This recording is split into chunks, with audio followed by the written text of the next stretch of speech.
CN Mohanan മാധ്യമങ്ങളെ കാണുന്നുണ്ട്.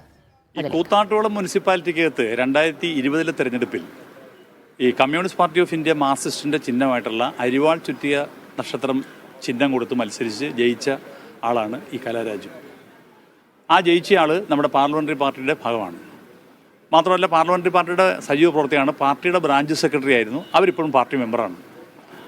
അപ്പോൾ അവർ ഇപ്പോൾ ഈ അവിശ്വാസത്തിന് നോട്ടീസ് കൊടുത്തതിന് ശേഷം കഴിഞ്ഞ ഒരു 3-4 ദിവസമായിട്ട് അവരെ കാണാനില്ല. അവരെ കാണാനില്ലാതെ നമ്മൾ അന്വേഷിച്ചു, പോലീസിലെടുത്ത് പറഞ്ഞതിന് ശേഷം അവരെ കാണാൻ പറ്റിയിട്ടില്ല. ഇന്നലെ ഉണ്ടായ സംഭവം എന്ന് വെച്ചാൽ ഈ സ്ഥലത്ത് ഇപ്പോൾ നിങ്ങൾ ആലോചിക്കേണ്ടത്, നമ്മുടെ അരിവാൾ ചുറ്റിയ നക്ഷത്രത്തിൽ മത്സരിച്ച് ജയിച്ച പാർട്ടി ബ്രാഞ്ച് സെക്രട്ടറി ആയിട്ടുള്ള ഒരു സഖാവിനെ CPM അല്ലല്ലോ തട്ടിക്കൊണ്ടുപോയത് കോൺഗ്രസ് അല്ലേ.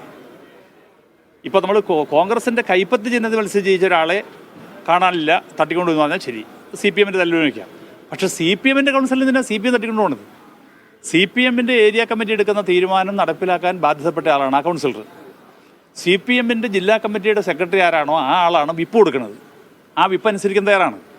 CPMൻ്റെ ഉയർന്ന കമ്മിറ്റിയാണ് അവർക്ക് ചിഹ്നം അനുവദിക്കുന്നത്. അങ്ങനെ ചിഹ്നം അനുവദിച്ച് ജയിച്ചു വന്ന ഒരാളെ എന്തിനാണ് CPM തട്ടിക്കൊണ്ടുപോകുന്നത്? ഒന്നത്. അന്ന് നോമിനേഷൻ കൊടുത്തതിന് ശേഷം നോമിനേഷൻ കൊടുക്കാൻ വന്നത് CPM ഏരിയ കമ്മിറ്റി ഓഫീസിൽ നിന്നാണ്. നോമിനേഷൻ കൊടുത്തതിന് ശേഷം തിരിച്ചു പോയത് CPM ഏരിയ കമ്മിറ്റി ഓഫീസിലേക്കാണ്. അവിടെ വെച്ചിട്ടാണ് ഇലക്ഷൻ്റെ വർക്ക് പ്ലാൻ ചെയ്തത്. ഇവർ ഈ കൂത്താട്ടോളം ടൗണിലെ കൗൺസിലറാണ്. അപ്പോൾ അങ്ങനെയുള്ള ആൾ ഞങ്ങൾ തട്ടിക്കൊണ്ടുപോകേണ്ട ആവശ്യമില്ല. ഇന്നലെ രാവിലെ അവിശ്വാസ പ്രമേയം വന്നപ്പോൾ അവിശ്വാസ പ്രമേയത്തിൻ്റെ നേരിടുന്നതിന് വേണ്ടി CPM കൗൺസിലർമാരും അതോടൊപ്പം തന്നെ മറ്റേ ചെയർപേഴ്സണും വിജയ ഉൾപ്പെടെ അവരങ്ങ് ചെല്ലുമ്പോഴത്തേക്കും അവർക്ക് കയറി പോകാൻ പറ്റുന്നില്ല. അവിടെ ഒരു 1000 കോൺഗ്രസിൻ്റെ നേതാക്കന്മാരാണ്. അവർക്ക് കയറി ഇപ്പോൾ ചെയർപേഴ്സണിൻ്റെ അകത്ത് കയറണ്ടേ? ഡെപ്യൂട്ടി ഡയറക്ടർ പഞ്ചായത്തോടെ ഉണ്ട്, പക്ഷേ ചെയർപേഴ്സണിൻ്റെ അകത്ത് കയറാൻ പറ്റത്തില്ല. അവസാനം ചെയർപേഴ്സൺ ഇങ്ങനെ മിഴുങ്ങാൻ നോക്കിയപ്പോഴത്തേക്കാണ് ഈ കോൺഗ്രസ് നേതാക്കന്മാർ അവിടുത്തെ എം എൽ എ ഇയാൾ മാറ്റിക്കൊള്ളുന്നതാണ് ഈ അനൂപ് ജേക്കബ് അടക്കമുള്ള ആൾക്കാർ വന്നതിന് ശേഷം അവിടെ ബഹളം ഉണ്ടായിക്കൊണ്ടിരിക്കുകയാണ്.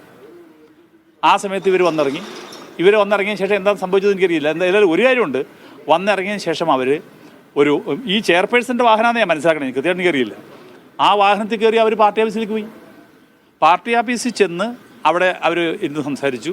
അവർക്ക് ചായ കൊടുത്തു, ഉച്ചയ്ക്ക് ഊണ് കൊടുത്തു. അവിടെയുള്ള ആൾക്കാർക്ക് എല്ലാം കൊടുക്കുന്ന പോലെ ഉച്ചയ്ക്ക് ഊണ് കൊടുത്തു. വൈകുന്നേരം അവർക്ക് വീണ്ടും ചായ കൊടുത്തതിന് ശേഷം എന്ത് ചെയ്തു? അപ്പോൾ പോലീസൊക്കെ വിളിച്ച് അന്വേഷിച്ചപ്പോൾ പോലീസിൻ്റെ അടുത്ത് അവർ പറഞ്ഞു, ഞങ്ങൾ ഈ ആളെ വീട്ടിൽ കൊണ്ടുവന്നാക്കാം. അല്ല, തട്ടിക്കൊണ്ടുവന്നൊരു പരാതിയുണ്ട്. അങ്ങനെ തട്ടിക്കൊണ്ടുവന്ന പരാതി ഉണ്ടെങ്കിൽ ഒരു കാര്യം ചെയ്യും, അവരുടെ മകനും മകളും ഉണ്ടല്ലോ, അവരോട് ഈ ഓഫീസിലേക്ക് വരാൻ പറ. അവരൊക്കെ ഈ പിള്ളേർ ഈ ഓഫീസിൽ ഇഷ്ടംപോലെ വന്നിട്ടുള്ളതാണ്, ഈ ഓഫീസിൽ വരാൻ പറ. അപ്പോൾ അവരെ കാണാനില്ല. ഈ അമ്മയെയും 2 മക്കളെയും തട്ടിക്കൊണ്ടുപോയെന്ന് പറഞ്ഞാൽ ആരാന്നറിയോ? കോൺഗ്രസ്സാണ്. മാർക്സിസ്റ്റ് പാർട്ടിയുടെ ചിഹ്നത്തിൽ മത്സരിച്ച ആളത് മാർക്സിസ്റ്റ് പാർട്ടി തട്ടിക്കൊണ്ടുപോകേണ്ട കാര്യം ഇരിക്കുന്നില്ല. പിടിച്ചുകൊണ്ട് പോകുന്ന നമ്മൾ ദൃശ്യങ്ങൾ കണ്ടാണല്ലോ, വണ്ടി ബലം പ്രയോഗിച്ച് കയറ്റിക്കൊണ്ട് പോകുന്നത്. അപ്പോൾ അത് തട്ടിക്കൊണ്ട് പോയില്ല എന്ന് പറയാൻ പറ്റുമോ? പിടിച്ചുകൊണ്ട് പോയില്ല എന്ന് പറയാൻ പറ്റുമോ? അല്ല, കേസെടുത്തിരിക്കുന്നത് 45 പേരുണ്ട്. അതിൽ 6 CPM നേതാക്കൾ ഉൾപ്പെടെ. പോലീസ് കേസെടുത്തിരിക്കുന്നത് തട്ടിക്കൊണ്ട് പോകുന്നതിനും ഒക്കെ ഉൾപ്പെടെ വകുപ്പുകളാണ്. അപ്പോൾ സ്വാഭാവികമായും അവർ പരിശോധിച്ചതിന് ശേഷമല്ല എത്തരത്തിലുള്ള നടപടികൾ എടുക്കുക. അല്ല, ഈ തട്ടിക്കൊണ്ടുപോയെന്ന് പറഞ്ഞാൽ അവർ വന്നിറങ്ങുന്നു, അവർ ബസ്സിൽ വന്നിറങ്ങുവാണെങ്കിൽ അല്ലല്ലോ, ബസ്സിലല്ല, ഏത് വാഹനത്തിൽ നിന്നുള്ള അവരൊരു കാറിൽ വന്നിറങ്ങുന്നു. ആ കാറിൽ വന്നിറങ്ങണ വലിയ 1000 പേരുള്ള ആൾക്കൂട്ടത്തിലേക്കാണ്, 1000-2000 പേരുള്ള ആൾക്കൂട്ടത്തിലേക്കാണ്. ആ ആൾക്കൂട്ടത്തിൽ നിന്ന് അവർ വേറെ വണ്ടിക്ക് കയറി പോകണം. ആ സമയത്ത് അവിടെ ബഹളം നടക്കുന്നുണ്ട്. അങ്ങനെ കയറി പോകുന്ന സന്ദർഭത്തിൽ എന്ത് ചെയ്യാൻ പറ്റും? അതാണ് പറയുന്നത്, അതാണ് ചോദിക്കുന്നത്. ഞാൻ തിരിച്ചു വെക്കട്ടെ, ഇവരെ മാർക്സിസ്റ്റ് പാർട്ടിയുടെ ഇവരും പിന്നെ കുറച്ച് മറ്റേ കൗൺസിലേഴ്സിന് പറഞ്ഞു വിട്ടിട്ട് മാർക്സിസ്റ്റ് പാർട്ടിക്കെതിരായിട്ട് വോട്ട് ചെയ്യണം. ബലമായി തട്ടിക്കൊണ്ടുപോയി എന്ന് കലാരാജ് ഇപ്പോഴും ഉറച്ചു പറയുമ്പോഴും തട്ടിക്കൊണ്ടുപോയിട്ടില്ല എന്ന് തന്നെയാണ് CPM വിശദീകരണം നൽകുന്നത്. കലാരാജുവിനെ CPM നേതാക്കളല്ല തട്ടിക്കൊണ്ടുപോയത് കോൺഗ്രസ് ആണ് എന്നാണ് എറണാകുളം CPM ജില്ലാ സെക്രട്ടറി CN മോഹനന്റെ പ്രതികരണം.